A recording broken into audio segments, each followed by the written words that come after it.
ابھی ہم رو رہے تھے غامدی صاحب کو، ایک نئی فلم آئی ہے شیخ محمد صاحب،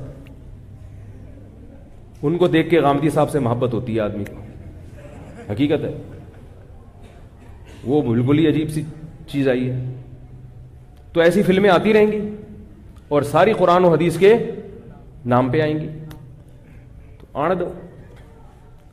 مولانا طارق جمیل صاحب اللہ ان کی عمر میں برکت دے، میں نے ان کا کلپ دیکھا، وہ لطیفہ سنا رہے تھے، کہہ رہے ایک جگہ میں نے نکاح پڑھایا، انہوں نے پڑھایا یا مجھے پورا واقعہ یاد نہیں، تو وہ لوگوں کی عادت ہوتی ہے نا جو جس کام میں لگا ہے وہ وہی الفاظ اس کے ذہن میں ہوتے ہیں. تو ایک منشی تھے، وہ ٹرک لگتے تھے نا لائن میں، ایک ٹرک آیا ہے، وہ لوڈ ہوا سامان چلا گیا، تو دوسرے کے بارے میں پوچھتے ہیں کہ کیا ہو، کہ آڑ دے، تو ان کی زبان پہ چڑھا ہوا تھا آڑ دے.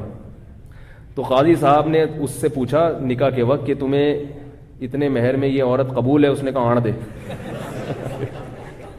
نے کیا کہا؟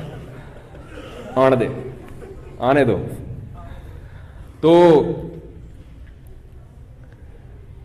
بہرحال پھر بھی تھوڑا سا علماء اس پر بات کرتے رہتے ہیں، ٹچ دیتے رہتے ہیں اپنے بیانات میں، تاکہ لوگ یہ نہ سمجھیں کہ یہ دلائل کی دنیا میں بالکل کورے ہیں.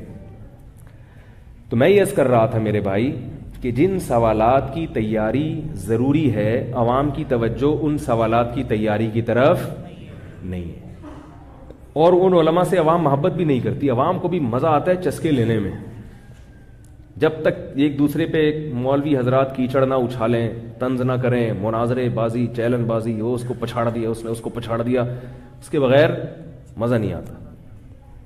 تو ہم سب کو، مجھے بھی اور آپ کو بھی اپنی قبر کی فکر کرنی چاہیے.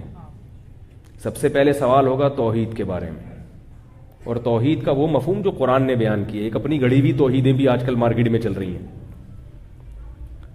بزرگوں کو اپنی زندگی سے نکال دینا، اس کو لوگ سمجھتے ہیں توحید، میں صرف اللہ کو مانتا ہوں، کسی بزرگ کو نہیں مانتا. میں نے کہا اپنی بیوی کو کیوں مانتا ہے تو؟